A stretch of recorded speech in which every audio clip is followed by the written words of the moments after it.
やった、飛んだ。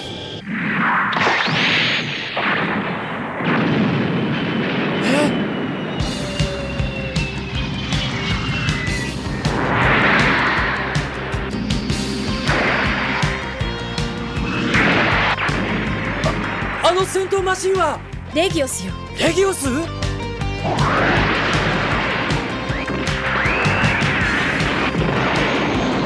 ギオスが変形してる。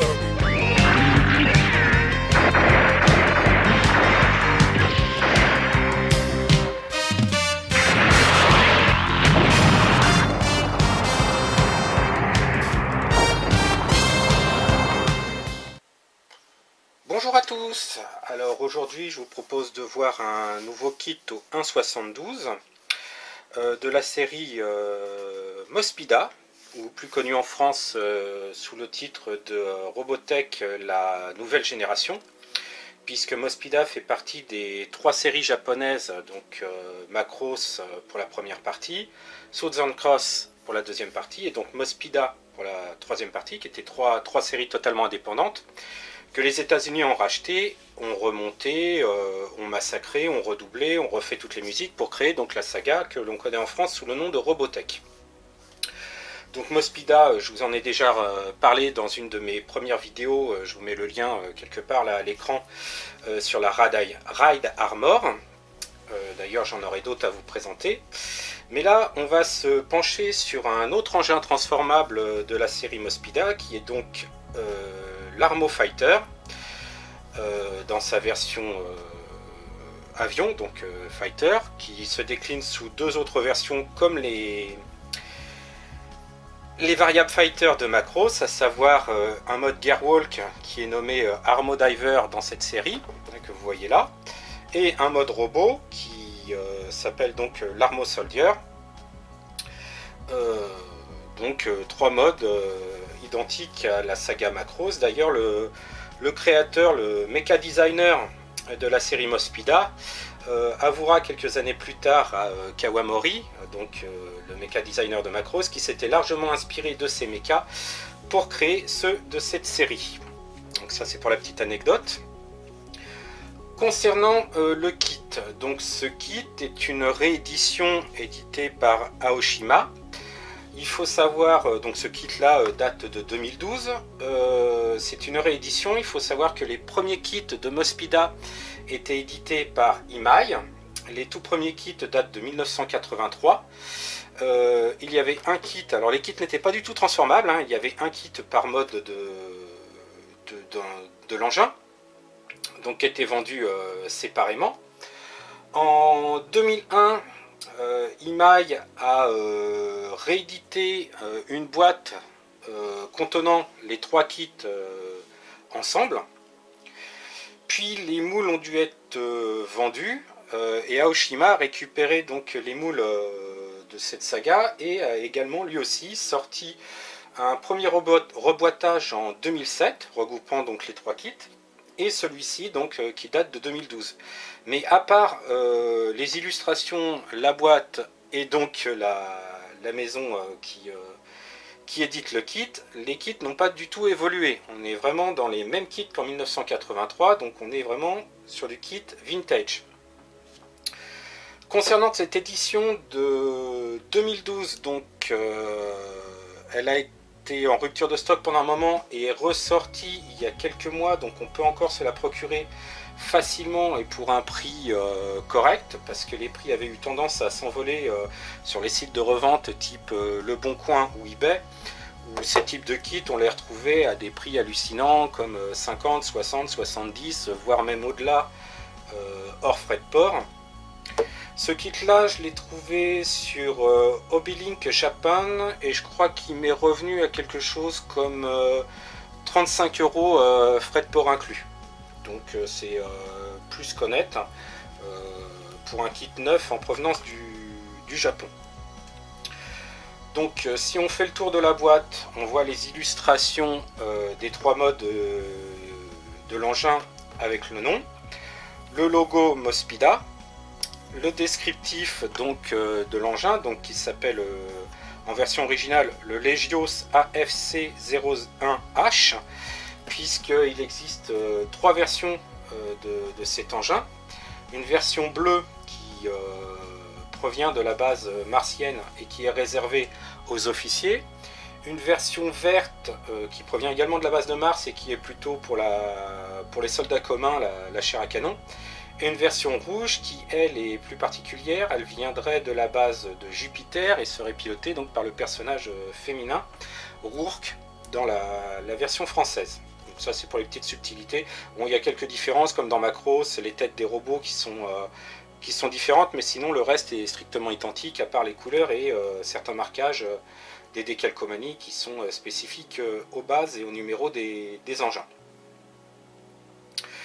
Donc si on revient à la boîte, donc 3 illustrations des engins, il est quand même intéressant à savoir que ce sont les illustrations des boîtes d'origine de 1983 qui ont été repris et remis sur un décor. D'ailleurs, si on observe bien, on voit que les photos ont été découpées, j'imagine, sur un logiciel type Photoshop, et que l'illustrateur, enfin celui qui a été en charge de faire la boîte, a oublié une zone ici, puisque là, entre le canon du fusil et le bras, on voit absolument pas la planète, hein, c'est tout blanc. Ils ont oublié de faire cette retouche à cet endroit-là. On voit également ici un logo anniversaire pour les 50 ans de la Tatsunoko Production, donc j'imagine, parce que je manque un peu d'informations, que c'est la maison de production de la série, donc Mospeada. Sur l'autre côté de la boîte, alors si on peut voir, parce que la boîte est assez grosse et j'ai pas beaucoup de recul sur la caméra, sur le côté on peut voir des illustrations, enfin des photos même, des modèles montés et peints, donc l'Armo Soldier, l'Armo Diver et l'Armo Fighter. Alors, il y a quelques petites subtilités dont je vous parlerai tout à l'heure avec la notice de montage. Ici l'illustration du Fighter avec le logo Mospeada. Alors ici ça c'est spécifique aux boîtes à Aoshima et j'apprécie énormément. C'est en plus des conseils qui sont dans toutes les langues y compris en français, on a ici la liste des peintures nécessaires au montage de la maquette. Donc à l'extérieur, c'est-à-dire que la personne qui va en boutique, qui regarde la boîte, elle sait déjà combien de peintures il va lui falloir pour monter l'ensemble des kits. Et les références des peintures correspondent aux pots Hobbycolor, donc acrylique, ces pots-là.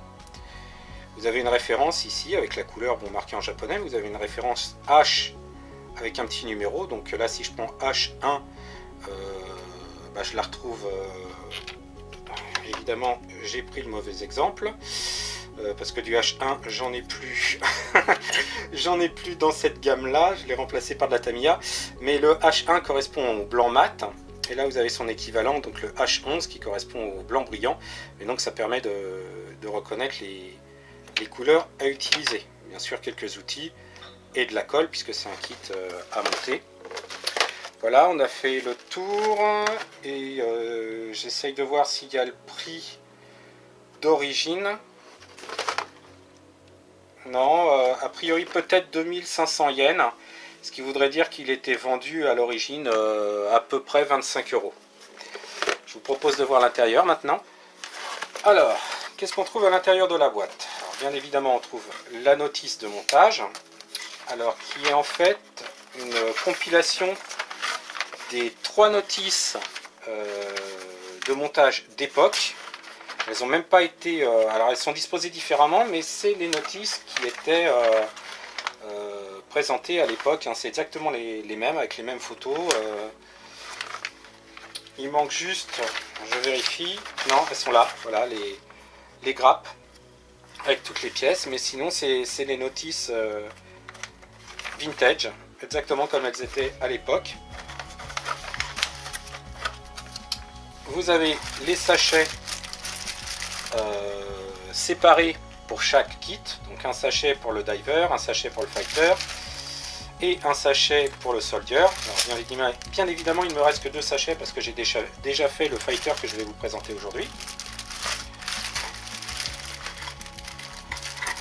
Une pochette avec les pièces transparentes et bien sûr les décalcomanies qui sont dans chaque sachet, pardon. Et la petite surprise, mais qui fait quand même bien plaisir, c'est que j'ai découvert que dans ce kit, il y avait un petit livret, donc avec différents renseignements sur les différents types de Legios, et avec des petits dessins qui ont servi de base pour faire le dessin animé. Donc on voit pas mal de détails. Et pas que sur le Legios, puisque ça c'est l'autre partie, je ne me souviens plus de son nom, qui est un énorme vaisseau dans lequel vient s'encastrer le Legios, hein, vous avez l'illustration là. Je vous en mettrai une à l'écran plus visible. Donc c'est des petites illustrations bien sympas d'habitude qu'on trouve dans des artbooks. Et donc ça fait toujours plaisir ce genre de petits bonus. Là le cockpit en détail. Autant dire que dans la maquette c'est absolument pas détaillé, hein. Donc voilà. Je vous propose de voir la notice de montage du Fighter, puisqu'aujourd'hui je vais vous présenter le Fighter. Alors, concernant la notice, on a une notice qui regroupe, on a un document qui regroupe les trois notices. Donc sur la page de garde, pas grand chose à dire, hein.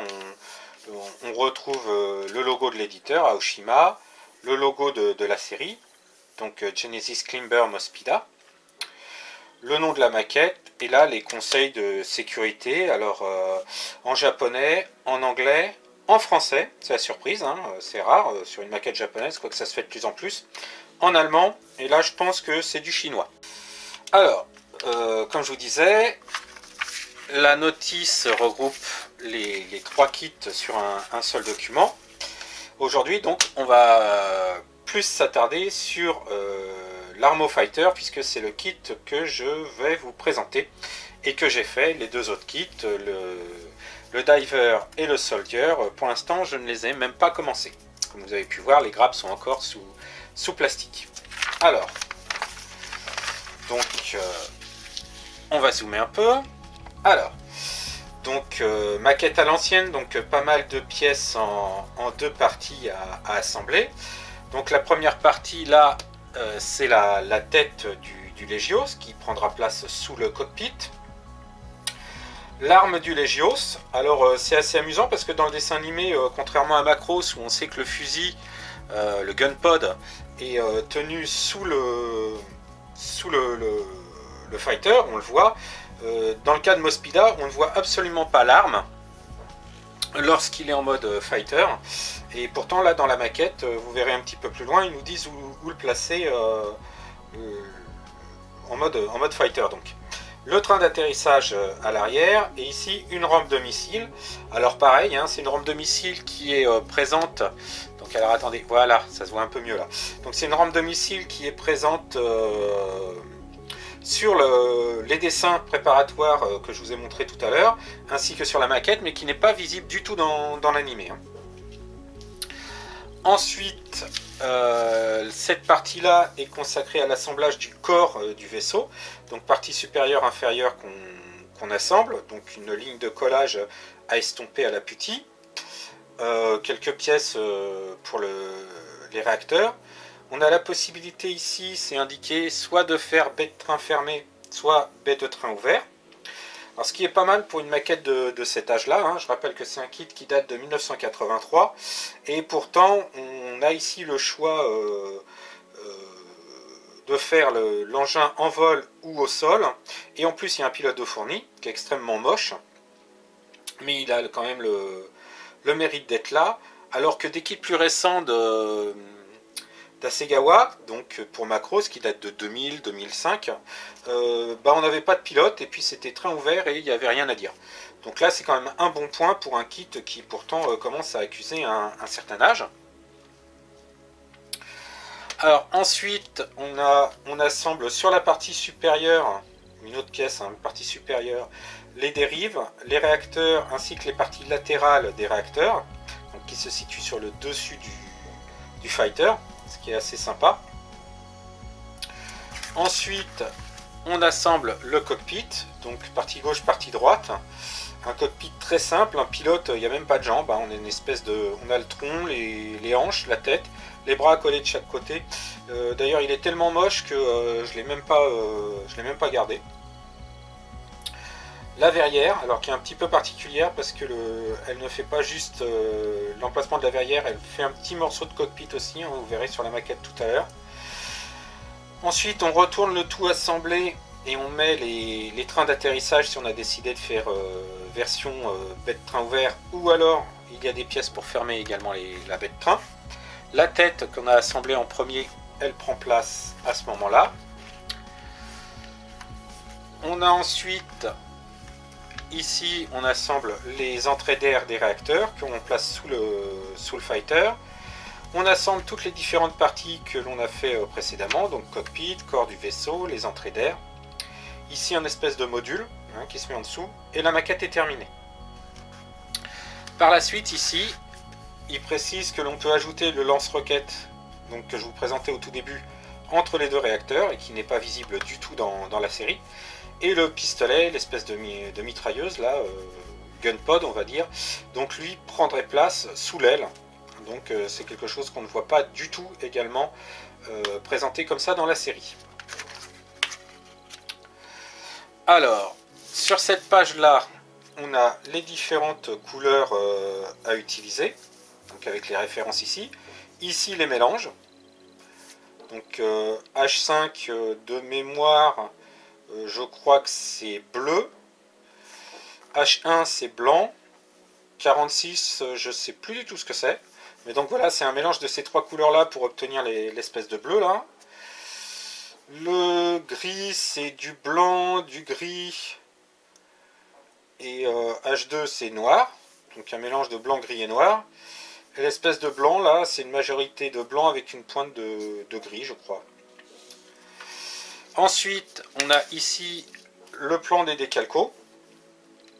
Donc comme vous voyez, malgré la taille du kit que je vous montrerai tout à l'heure, qui est 1,72, mais ça reste un très petit kit, on a énormément de détails, énormément de marquages,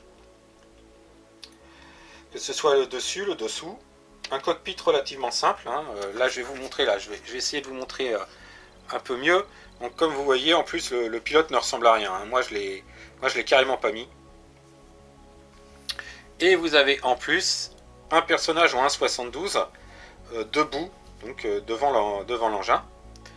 Et pour finir ici, vous avez une version dessinée donc de ce qu'il est possible de faire avec le lance-roquette et l'arme de poing pour assembler l'ensemble. Donc voilà pour la notice, je vous propose de voir le modèle monté et peint.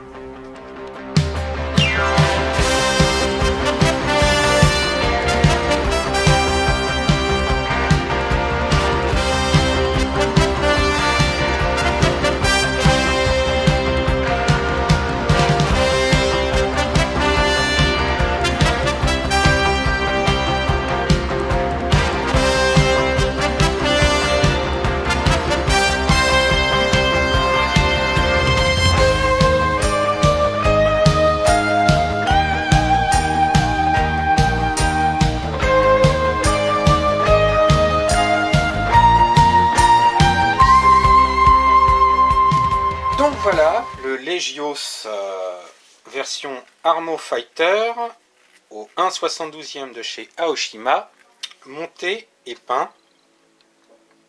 Donc voilà donc cet engin, alors pas bien gros, hein, vous voyez la taille de ma main à côté, c'est pas énorme.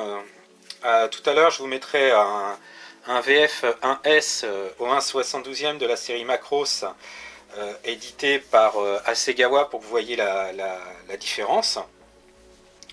Donc c'est pas bien gros, c'est donc un kit vintage datant de 1983, et pourtant bah, je suis même très content du résultat et du rendu de ce kit. Alors les lignes du fighter, franchement moi j'adore. Alors ça sera un petit peu différent pour ce qui est de l'Armo Diver, que j'apprécie très moyennement. Franchement la version Gearwalk de ce type de... Alors, attendez, je vais essayer de centrer un peu mieux, voilà. Donc de cet engin, je la trouve pas particulièrement réussie. La version robot Armo Soldier, donc ça je la trouve sympa. Donc elle est prévue que je la fasse. On verra bien. Donc concernant le montage de ce kit, bah, pas de grosses difficultés au niveau du montage. Bon, c'est un kit vintage, donc même, non, j'allais dire beaucoup de travail au niveau de l'estompage des lignes de collage, mais non en fait, pas tant que ça. Puisqu'en fait les principales lignes de collage se situent donc sur le travers du nez là. Et alors j'hésite à le prendre parce qu'en fait quand je l'ai pris tout à l'heure il s'est désolidarisé de la partie inférieure et supérieure, donc je viens juste de le recoller, mais l'autre ligne de construction se situe là sur le, voilà, sur le côté. Alors évidemment avec l'ombre on va essayer de voir, tricher avec la lumière, voilà. Donc normalement l'autre ligne elle se situe là, mais bon ça a été relativement simple à estomper. Donc comme je vous disais, hein, pas mal de marquages.